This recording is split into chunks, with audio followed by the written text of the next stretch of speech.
I want to give you this other experience of exploring your thoracic spine in particular. So before you go to the ground, I want to give you a couple of little hints, but you will need a place on the ground that you can put your feet on the wall and have your knees bent. Or if you're going to do this on your bed and you think your headboard is okay for you to put your feet on, you could do it that way if you're unable to be on the ground. And let's see, what do I want to show you? I want to show you the importance of what we're going to be doing with the hands, because it'll be easier if I show it to you while you're sitting up. So you're going to place one hand on your chest, the other hand on top of it. So it's hand to breastbone, and it's like the palm of my hand on the breastbone. I don't really like just the fingertips. And then the other hand on top.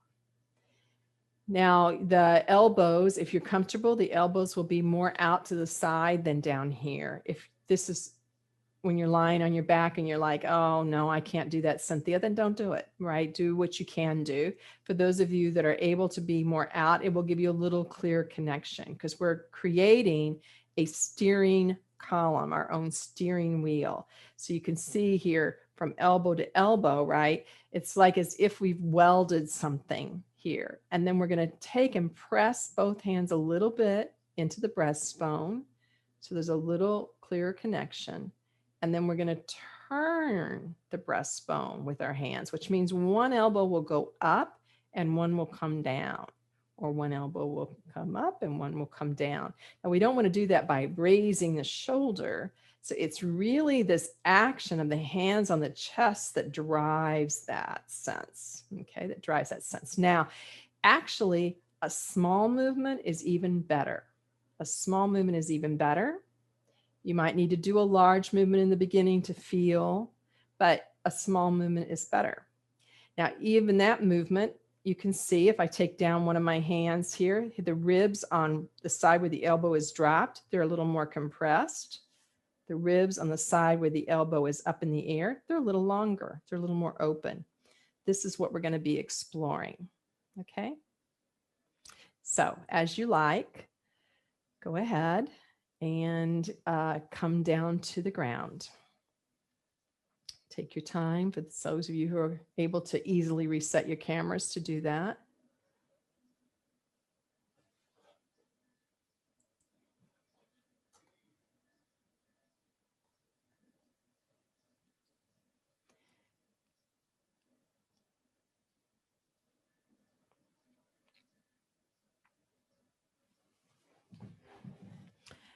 And you're going to lie on your back. You're going to have your feet on the wall so that your lower legs could be parallel to the ground. That means that things will be at a relatively 90-degree angle, right? So the feet are on the ground. That means that the lower leg to the upper leg is about a 90-degree angle. And then your upper leg to your torso is about at a 90-degree angle. Now, it's not exact. And you might find as I go along that you're like, oh, that is not going to be comfortable. And I'll give you some adaptations. The other thing that's really important is that your head is not hanging back. So I think you might remember in the email, I suggested that you have a towel nearby. So, if there's any sense that the weight of the head is hanging back, or that your chin is higher, closer to the ceiling than your forehead is, please put something under your head until it feels like, oh yeah, now my chin and my forehead are parallel to the floor, parallel to the ceiling. That's going to be very important. I'm just giving you some moments, taking a click through here to see how people are doing in their setup. Okay. Good. Now, leave your right foot on the wall and put your left foot on the ground. And this is where some of you will go, oh, Cynthia, that's too close. My knee now that's on the ground, it's not comfortable. My toes are stubbed up against the wall. So you just back yourself away a little bit if that's the case. You don't want to be uncomfortable. And you don't want any sense of like strain in the knee or the toes being, the foot having to be off at some funny angle. Okay, good. Now that foot on the wall, just leave it there, the right foot on the wall, left foot on the ground, and just follow your breathing in and out a few times. And we're just going to get a little bit used to the domino show traveling up from this position. So you were earlier in standing, putting weight on a foot and then pressing up through it. Let's find out what it's like for you to breathe out and press through the right foot, the foot on the wall. So the left foot is on the ground, the right foot is on the wall. So you breathe out and you press through the foot, and then you release as you breathe in. If you're not going to have your feet on the wall for some reason, just put both feet in standing, please. Don't have a leg long unless you have a reason that you need your leg long. So again, you breathe in and you breathe out. And when you breathe out, you press through that foot. When you breathe in, you release that pressure. And just a little curiosity about, hey, when I press through that foot, how does the domino show of pressure? How does the ground reaction force that comes through the foot, up the leg into the pelvis, affect the low back, affect the mid back, affect the shoulder blades, or does it even make it there? Does it even make it there? You're just curious about that.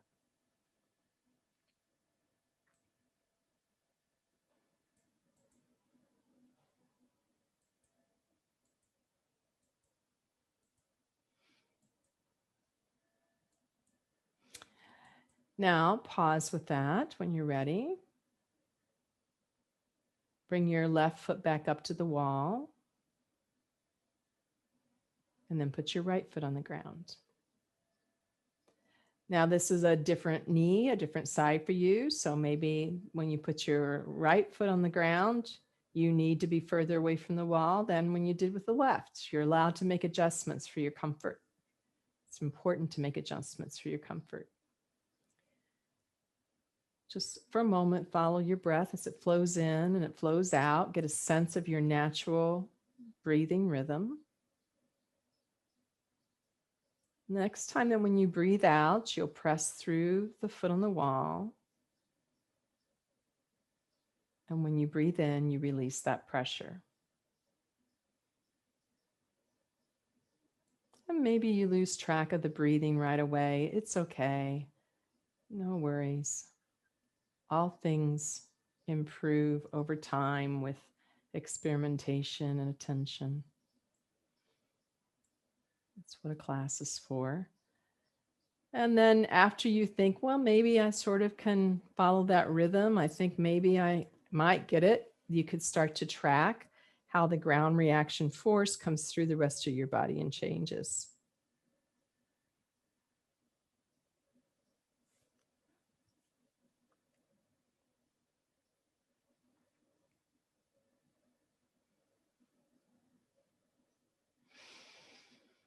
You do 2 or 3 of those.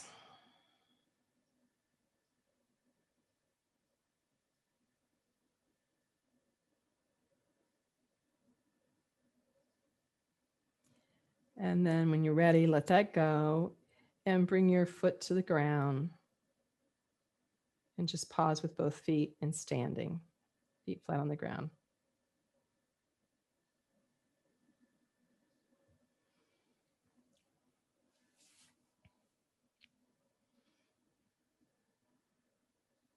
Now, if somatic work is new to you, this slower approach may not be palatable or may seem unusual, but it's very important. This is the timing in which your nervous system actually can take in the information. The slower we go, the more likely you are to become aware of things that you need to become aware of. It could be helpful to you to become aware of. So now let's come back to the right foot on the wall. So we did just a little bit of a warm up, I would say, of how pressure travels through the spine. Let's see what happens now if we start to play with our right foot on the wall, the left foot on the ground, and we bring the hands up onto the breastbone to create our artificial steering column. And when you bring them up, just notice which hand do you put underneath, which hand do you put on top. And then just press them very lightly. So you're like, okay, I've got a bony connection between my hands and my breastbone. And then start to turn your breastbone in such a way that the right elbow goes down towards the right side of the pelvis or towards the floor, the wall below you where your foot is on. And then you release that and you bring it back to the neutral place. And again, you turn the breastbone by using the hands as if you could ring a little bit or make a clockwise motion with your hands. Is that a clockwise? Is it counterclockwise? I guess that's counterclockwise. And you feel the right elbow come down a little bit and the left elbow goes up a little bit. Do that 2 or 3 times.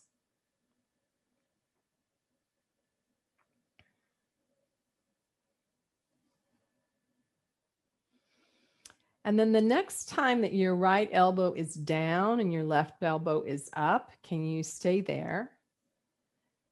And can you put pressure through your foot as you breathe out and release as you breathe in?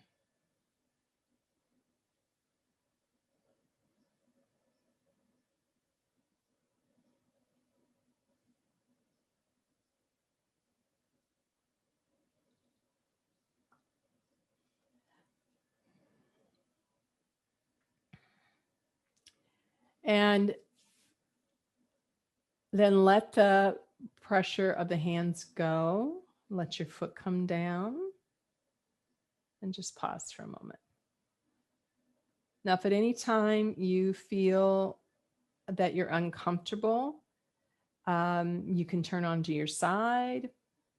Somebody has said that the weight goes into their sacrum and hurts. Yeah, if you've got something going on in the sacrum, you might need to be on a bed to do this. You might need to be on more padding. It may not be for you right now.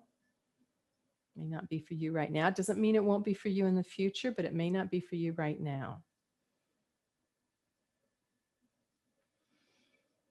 Now, please place your left foot on the wall and bring your hands back to make your steering column and put a different hand on top. Different hand on top, different hand underneath. Begin to turn the breastbone so that the left elbow goes towards the floor, the wall, or the side of your pelvis, down in the direction of down towards your feet. And the right rises, and then you come back and you do that again. And for the person who has the sacrum pain, by the way, you can do this whole turning thing and sitting and get a lot out of it. So you could try it that way. Just sit at the front of your chair.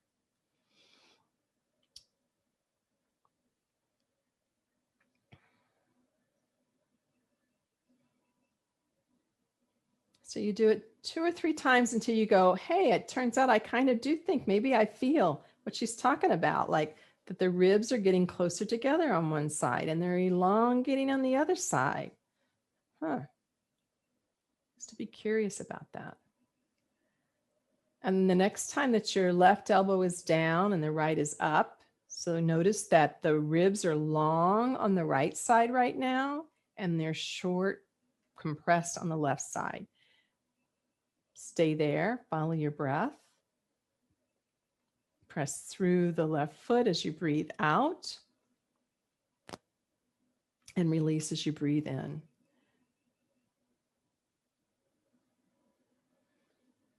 Mm-hmm.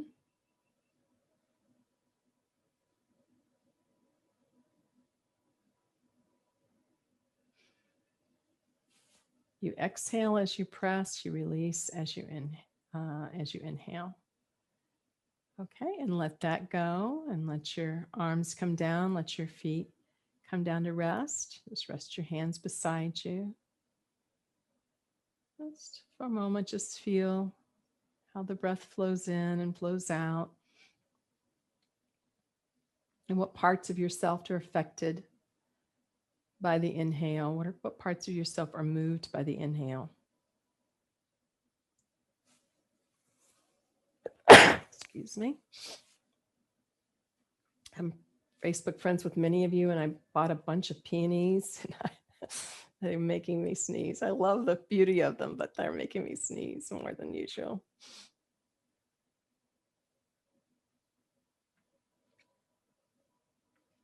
Okay, let's come back to the right foot on the wall. And place your hands in the steering column, and you can decide periodically how to mix up one hand on top of the other, so it's not always the same organization. And then begin to turn your chest so that the left elbow goes down towards the wall below your feet and the right rises. So now you're getting long on that right side and you're getting short on the left. See if you can notice that.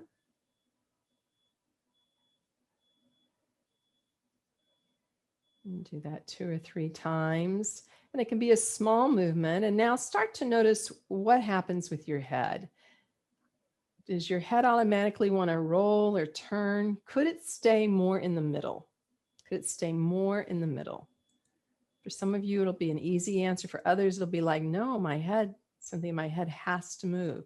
But see if it could just make a slight little new choice about that. And then the next time that you have the left elbow down and the right elbow up, and you feel, yes, I'm a little more compressed on the left side, I'm a little longer on the right side, come back to your breathing. And when you breathe out, push through your right foot. When you breathe in, release. You breathe out, push through your right foot. When you breathe in, you release.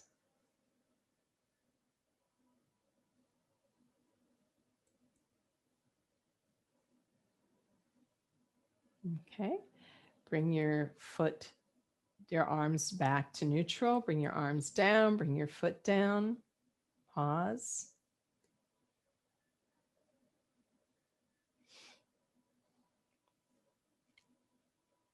Rest your hands. Rest your attention.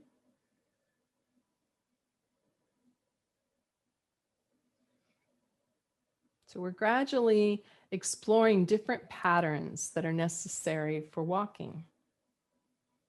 So please put your left foot on the wall and bring your hands back to be on your chest. Turn the left elbow in the up direction, the chest, so that the left elbow goes up and the right comes down. And do that a few times. You come back to neutral, you do it again. We don't really usually hold positions for long periods of time. And you feel what you do in your head and your neck, and just ask yourself, is it possible that my head could stay a little more oriented towards the ceiling instead of rolling left to right or sliding on the floor? The next time that your left elbow is up and you're long along the left side and your right elbow is down and you're more compressed along the right side, pause there. And we're going to change what we're doing now. You're going to begin to alternate walking your feet in place. That means the foot on the wall will lift and then it will go back to the wall. The foot on the ground will lift and it'll go back to the ground. And you're going to do a walking rhythm with the feet. Now, turns out you only barely have to detach them from their surfaces, their respective surfaces. But see if you can get a walking rhythm of the feet, sending pressure from the feet upwards through your body. And I'm going to give you some different ways to think about it. So right now you might be thinking about the foot that lifts, because that's kind of the direction I led you. But what happens if you start to think about the foot that presses? Because when you lift a foot, the other one presses slightly. What happens if you start to think about the foot that comes to the surface? How does that change the domino show or your awareness? And then what if you start to think about standing on each foot? So you go to stand on one foot and then you go to stand on the other. What does that concept offer you?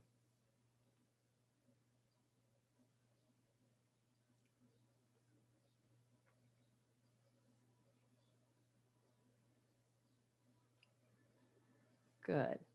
Let it go. Bring your foot down, bring your arms down. I'm going to do one more exploration here on the ground. Let's take a little pause.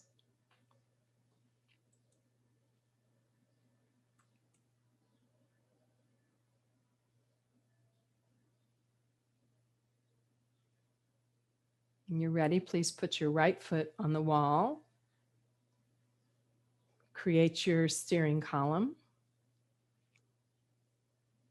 And now you're going to begin to turn your steering column one direction and the other. So you're going to go through the middle.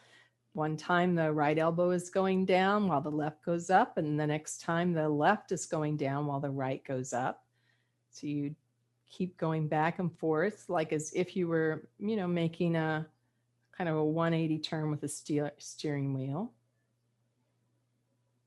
And feel the changing relationship of the ribs. Feel what's going on in the upper back. What's going on in the upper back? Can you imagine that it affects the vertebra between the shoulder blades or not? It surely does. Now we're going to add this walking in place. So as you're taking one elbow up and one down, you're going to be walking your feet in place. That starts to be interesting. A little more like chewing gum and rubbing your belly and your head all at the same time, huh? So as you walk in place, notice, do you step on the side where the ribs are short, compressed, the elbow is down? Or do you step on the side where the ribs are open, the elbow is up? What is your natural inclination?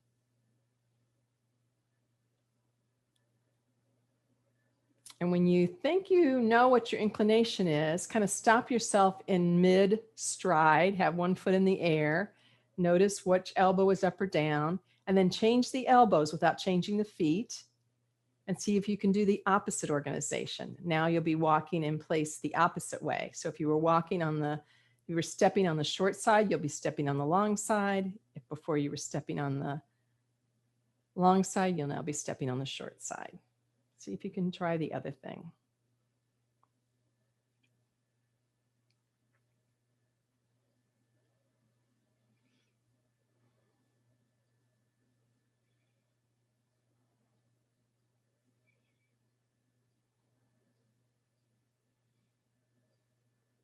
Okay. Now come back to the middle, bring your feet down, let your hands rest. And let's just feel your breath and your contact with the ground. And then I'm going to give you a hint of something to do to bring yourself away from the wall and lie long, and you get to interpret it. So sort of crawl on your back. What would crawling on your back be like? What kind of motion would you do that would give you a sense of crawling on your back so that you would eventually crawl your body away from your feet and you could lie with your legs long if you liked?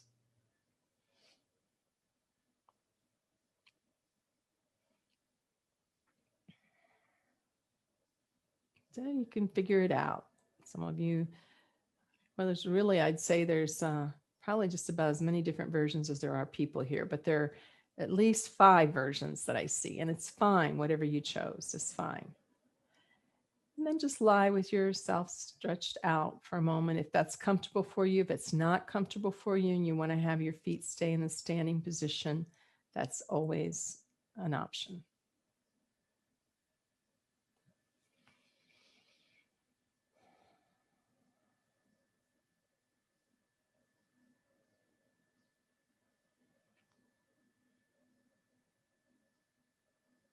And then when you're ready, begin to gently roll yourself through a side up to sitting. Come up the easiest possible way that you know how to come up.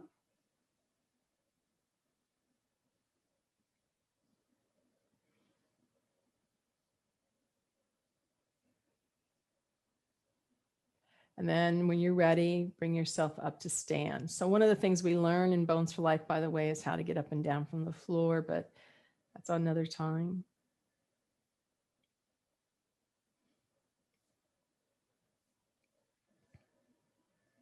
And then when you come to stand, just stand for a moment. And if you're on a spongy mat, you might want to stand off of the mat, but otherwise, if it's like a yoga mat or a blanket, it's probably fine.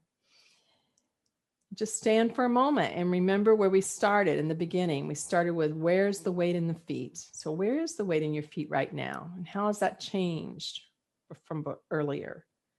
What's changed in the knees? What's changed in the low back, the shoulders, the neck?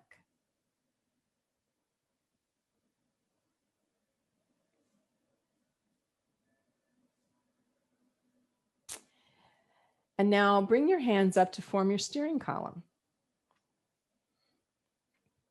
And in standing, begin to create your steering column. And now you can feel it's going to be kind of important that you are able to keep your head a little more on the horizon as you turn the ribs using your steering column.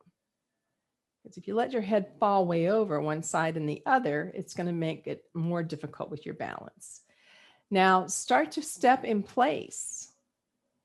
And notice, do you step in place on the ribs that are on the short side when the elbow is down? Is that when the stepping foot is happening on that side?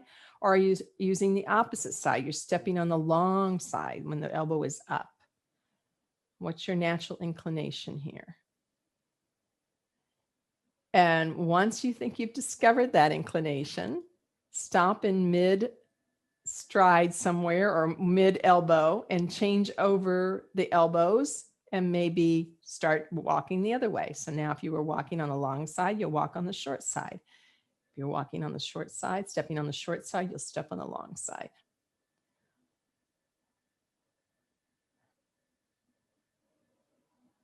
Can you go back and forth between the two different ways somewhat seamlessly, or is it a big job each time? So this process of freeing up this thoracic spine is so great for the low back. It's so great for the knees. It's so great for the ankles. It's so great for the neck. It's so great for balance. It's so great for gait. Let it go. Let your arms come down and just go for a walk. Enjoy yourself and your walking and just be with yourself for a moment, a minute.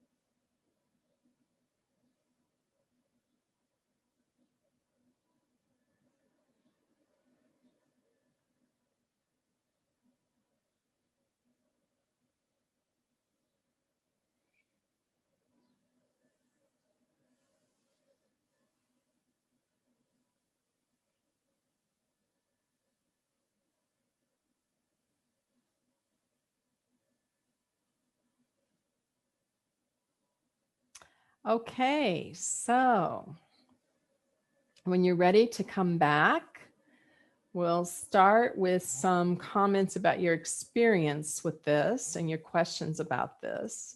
And then we'll go towards comments or questions about your actual upcoming opportunities. So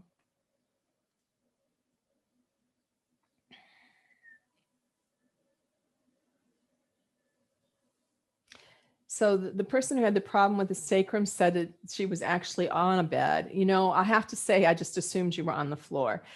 Being on a bed is not necessarily better.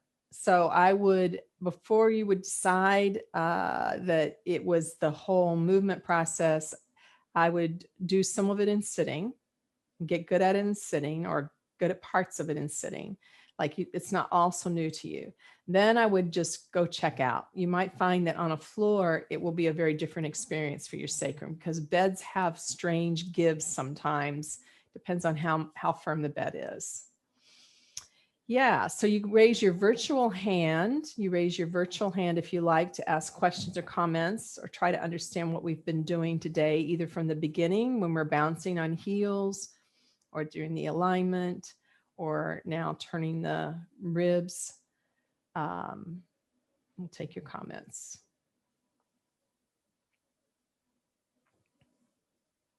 So you will look at reactions. I believe it's in reactions that you can raise your virtual hand.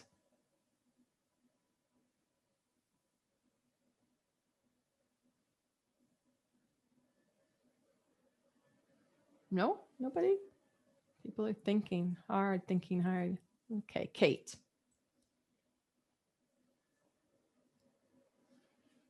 I'm going to ask. I notice when I'm doing these exercises, I question where my pelvis should be. And I think that comes from traditional exercise where it's bring your core to the floor. So you're not engaging your ab muscles. Should you avoid that or should you just be aware of it? Yeah, it's a great, super question, Kate. So we don't want to have people spending their time engaging their abs on a purposeful basis throughout these movements. So there are just as many people walking around with an over-engaged core as there are as an under-engaged core. And what we really want to have happen is for your system to be smart enough, intelligent enough to activate it when it's needed. If when you're just lying flat on the ground, you have that chronically contracted, I do not believe that's healthy. I do not believe that's healthy. So could there be some situations for some people where they have to do that to be comfortable? Maybe. I'm going to say maybe, but I'm going to also say that this, what I didn't teach this time, which I taught last year, so I didn't want to teach it again right away, was the foot on the wall and doing wave. And in that wave motion, you really can begin to get the sense of how you can affect the shape of your low back by not working so hard with all of your musculature all the time, but instead freeing it up to be responsive, the musculature and the bones, freeing it up to be responsive. So a follow-up quick question. My tendency, I feel, is my pelvis is forward what's in standing. So will that come with strengths of what we're doing or with? It will. In my experience, it will change. It's not going to be quite what you think it's going to be. Like, I don't know that it's going to feel like a strengthening, but it's going to change. Okay. Thank you. It's going to change. Yeah. And it's pretty cool. Now, if you have a long-standing many-year habit, like many of us do, I'm not going to say it happens immediately. It's a process, but it was a process for you to get here where you're at today too. So, true. Yeah. Okay. Thank you. Yeah. Thanks for answering that. It's a great question. Is that another Kate or a different Kate? I'm going to skip to Aviva in case there's just two of you, Kate, and then I'll come back if it stays up. So Aviva. Yeah. Yes. Hi. Hi. Hi. It's so nice to be here and be a Feldenkrais practitioner for many years, working with all of that. My question is, after today and living until today, all the variations that you suggested for us today, in other words, do it the habitual way and then maybe try it the other way, which is the theme in Feldenkrais.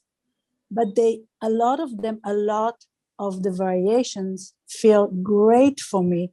And then I end up asking myself, and I know I should practice that probably longer, which one is the best for me? If all of them felt good for me today. And actually, I feel great now, better than before. And I've had an ankle surgery that I'm dealing with. In other words, it's great, it's doing well, but it's not 100% yet.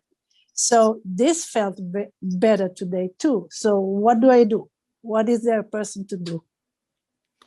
Well, unlike Feldenkrais, we do think there is some answers to those questions. It's good to have the options, but we actually do think in Bones for Life that there's correct answers to some things. So in general, you do need a mobile rib cage. That is, it's your rib cage. If we were talking about the rib cage, and I don't know when you say everything, let's talk about the ribs. Let's talk about the more complicated one. Yeah. Yeah. So we need a mobile rib cage. If your rib cage is going to be able to get long on one side, it has to be able to get short on the other side. There has to be a reciprocal nature. there has to be a teeter-totter motion between each side, Yes, so Julie just said, hey, I think about thoracic rotation when I walk, but I haven't thought about the lateral flexion extension. And it's both, it's all of that. So let's think about that for a moment, Aviva. Okay. Let's think about when you go when you have all your body weight, if you have all your body weight on one leg, okay, all your body weight on one leg. I need you to stay quiet for a moment so the camera will stay on me. When you have all your body weight on one leg at this moment, okay, do I want all my body weight on this leg when the ribs are open, when the spine is long on that side? Or do I want all my body weight on that leg when the ribs are bent and the thoracic is scrunched? And you can see I even have trouble standing, right? I have trouble standing on that short side. My balance was poor. You can all try it. You can do it even in sitting. If you are in sitting and you bring your weight onto the right sitting bone, but then you start to also lean over, now you've got a lot of possibility for falling. But if you bring your weight onto the right sitting bone and you stay aligned, your balance is going to be better. It's going to be much harder to fall because you're counterbalancing over here. So there's two things that are really important about this ribs and walking. One is the ability to stay upright. So, and you will see people who walk. They walk like this. You've seen it. And we know, hey, something's not right with that gait. So maybe you don't have that exaggeration, but you might have a small tendency to collapse, that over time is going to create the second problem, not just balance, but the shear force, right? So now we have all that body weight coming onto the vertebra. Instead of it traveling up and down a well-stacked set of vertebra, it's coming in and it's shearing and it's kind of rubbing. And as it rubs, it's causing irritation. And as it causes irritation, now we start to get less fluid or more fluid. And then the bone grows asymmetrically. And now there's not enough room for the nerve and blah, blah, blah, blah, blah, right? We've all heard about those problems. Some of us have some of those problems. So it's important for balance and it's important for bone health, joint health itself, that when you stand on one leg, there's a length, there's a decompression that goes in both directions of the spine that follows all the way down through the whole system instead of coming along and then collapsing somewhere. And that place that we collapse in is going to really, really wear and tear instead of wear and repair. So hopefully that helps you, Aviva. It helps a lot. I think I have to start working with my body from the beginning. And that was the reason for the muscle tear on my right ankle that followed an operation. So it had to be. It's the wear and tear. Good. Kate? Yes. Hi, Cynthia. Hey. Well, I love how confused I got by that last answer, which is great, really. I used to hate the confusion, and now I'm like, oh, I'm going to be learning something now. My comment really was in the lying long at the end. It's very interesting because normally my toes kind of lie like this. This knee is more to the ceiling kind of thing. And at the end, they were perfectly symmetrical, not that I was looking for symmetry. It was interesting to you. Yeah, it was really pleasant. Good. I'm glad you enjoyed the confusion, and I'm glad you enjoyed that change. Yeah. Lisa?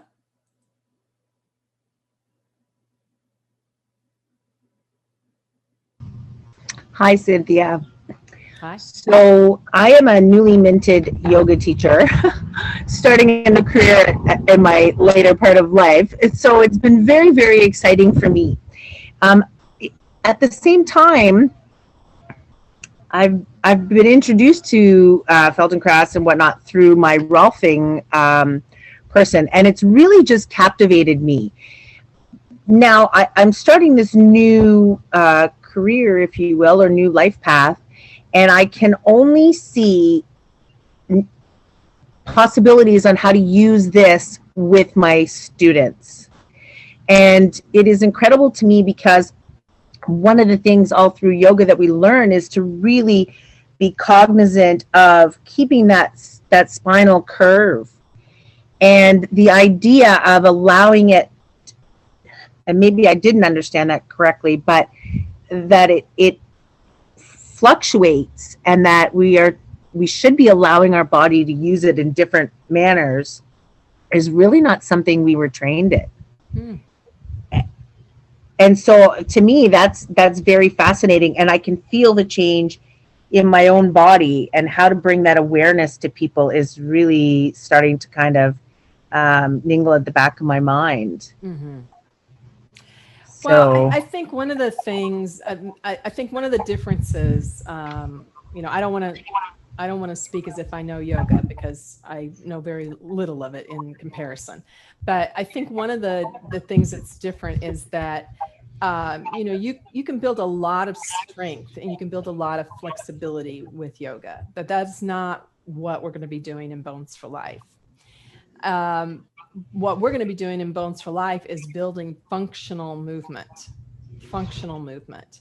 When people are tango dancers, or people are yogis, or people are Tai Chi people, or people are, there's a tendency to take that practice and use it for walking down the street, as if you know, the walking with bent knees is the way we should walk down the street if we're really into Tai Chi. And we've all done this. Every one of us have done this. This is no criticism. This is like human nature, I think. You know, or the tango dancer who has to really bring herself into this up and forward position and kind of lead with the chest all the time, then walks around all the time with a really strong lordosis in the low back, and then this really stiff chest that does not have a lot of movement. So I think that there's a place for all of these things. And then knowing, like, what is it that my little niche does that's really fantastic, and going for it. And then knowing what maybe it doesn't do, and go, well, I want to refer to somebody else for that, or I want to understand it myself and add it, or whatever is fine. But I don't believe that original yogis had in mind that you would keep your spine stiff in daily function. It does need to be able to be moved. oh, and I think it's just more of the emphasis on it, as opposed to just allowing it to be a real organic movement. It's a different, for sure. It's a different emphasis, for sure. And in some of the positions that you're going into, the organization of the spine in a very specific way can be quite important. So I don't want to, you know, it's something for you to keep noodling around in your head. And, Absolutely. And be curious about. It's good that you're curious. Thank you. Mm-hmm. Anna Corinne?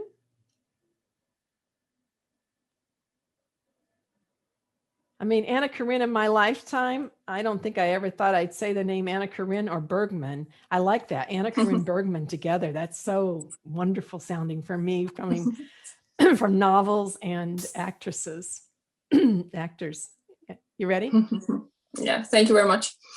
Yeah, I have a lot of trouble walking, and since my balance is very poor.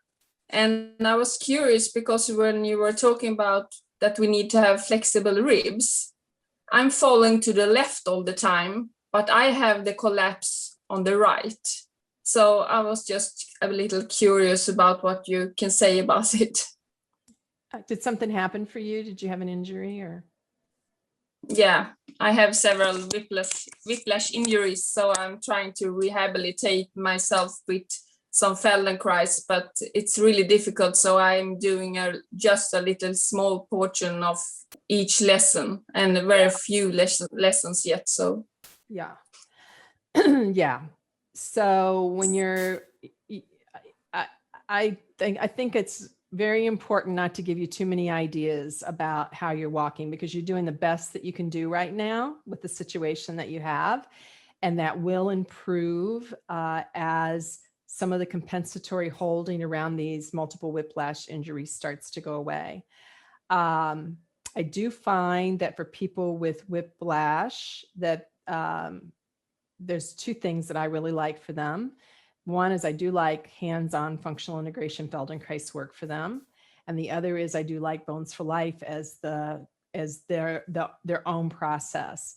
There is this foot on the wall thing that we do more with. There's this thing with hands on the wall. My God, it is a revolution in neck injuries usually. And so I think as some of that starts to relieve itself, some of that walking pattern will also relieve itself. I don't think I want to give you anything specific to do differently in walking, because what'll happen is you'll layer a compensation on top of a compensation. You'll layer some new movement on top of the compensation, and it won't be good for you. So your body's doing the best that it knows how to do right now, and it's gonna be able to continue to move out of this pattern. I feel it will be able to. So I hope that, I know that's a bit of an avoidance, but I think it's the best answer for you right now. yeah, okay. Thank you. Mm-hmm. Gila or Gila?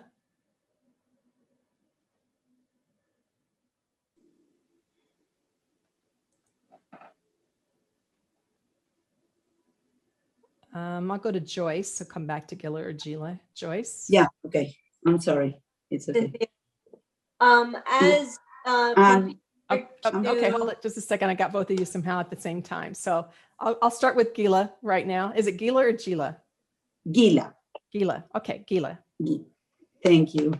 Hi. Well, my question is from the beginning of the practice today. We were doing something with the vibration of our heels. So we were tapping. You remember you were counting. So how's that vibration is related or affect the bones? Great. The connection, because definitely this is not my first time doing that, and so I've been seeing the effect of that. So, but I don't realize exactly. I don't know what's the connection, and that's interesting.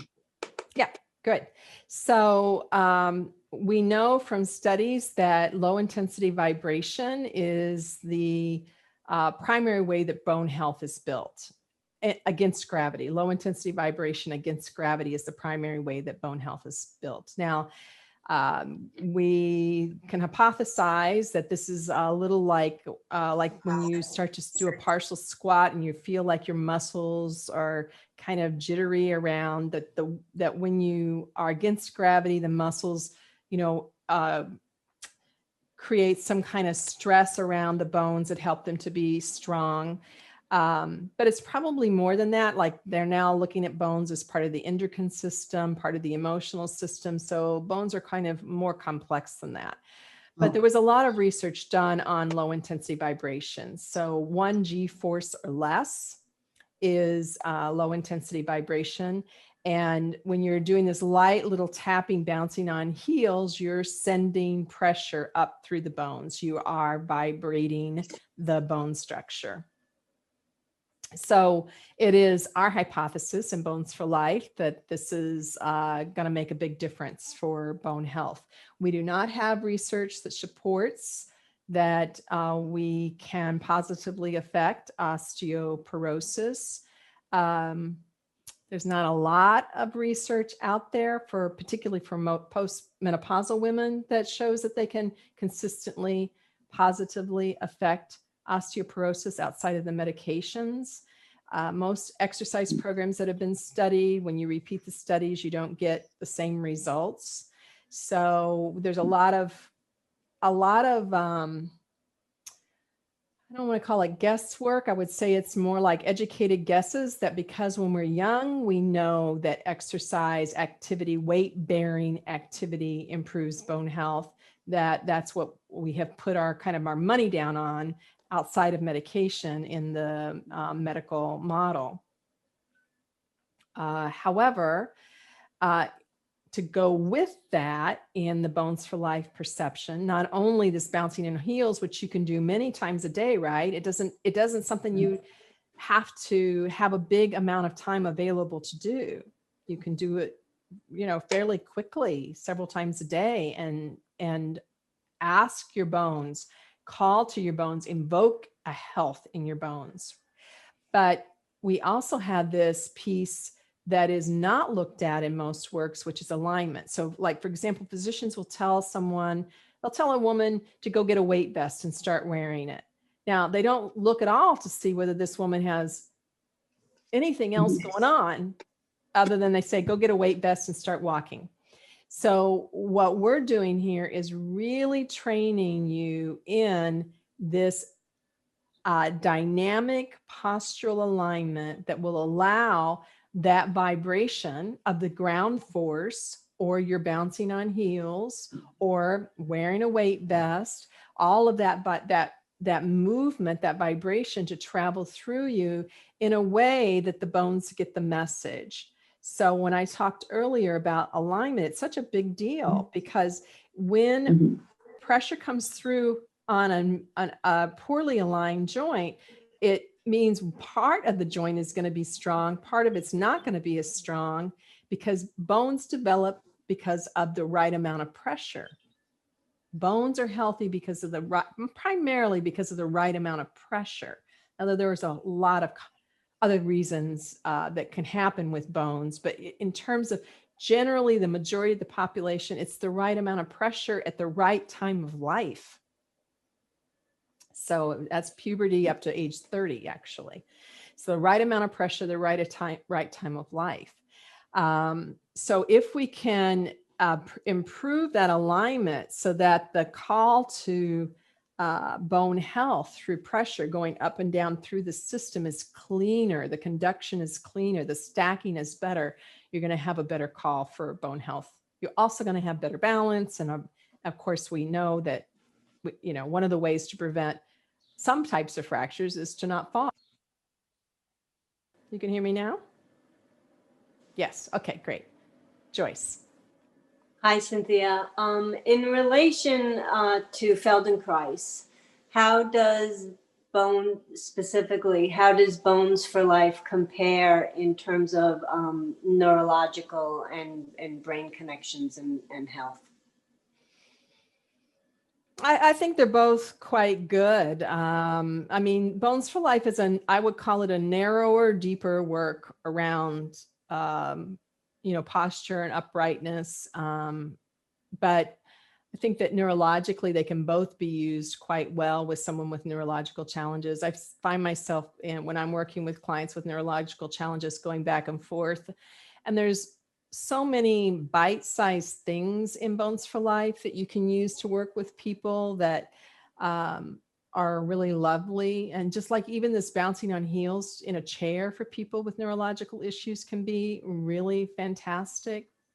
So it isn't like I would choose Bones for Life as my first choice for people with neurological injuries. If I were only going to train in one thing and I could train in either one, I would probably choose Feldenkrais first for neurological injury, but I've used Bones for Life a lot. Hi. Hello. Hi. Okay. Hi. Good evening from Manila.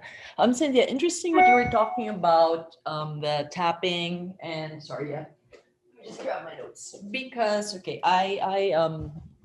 I do start Pilates rehab and I'm moving with older populations. And I had a client just recently, in fact, I just saw her this morning.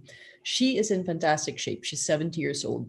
And she tells me that the secret to her being in great shape are those vibrating machines.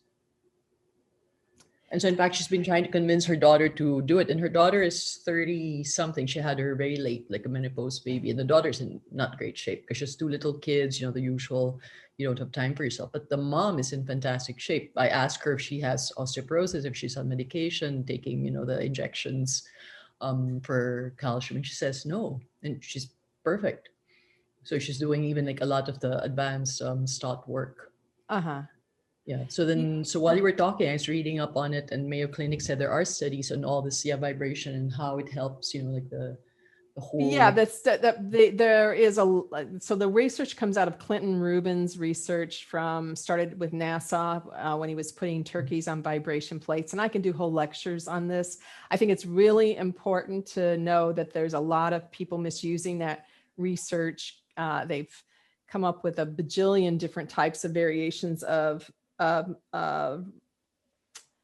call them dangerous vibration machines because they're over 1 G force, and using his research to support that.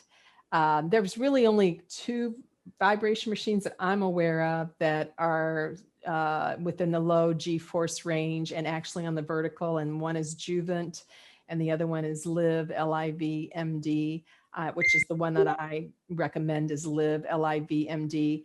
Now, what she might be using, it's more common that people are using these ones that are over 1 G force, sometimes up to 9 or 10 G forces. They're really not healthy. And they're definitely not healthy for people who are older and actually have some potential for injury, but they can also be not healthy neurologically. And I mean, they're very challenging. They challenge people because of the high level of vibration.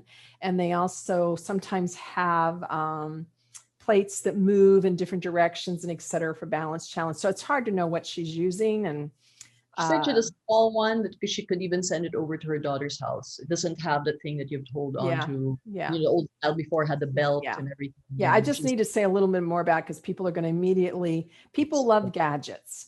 And so as soon as they hear this, they'll be on the internet searching for a vibration machine. They're going to buy something for $200-300 or $400, $500, $600, or several $1,000s.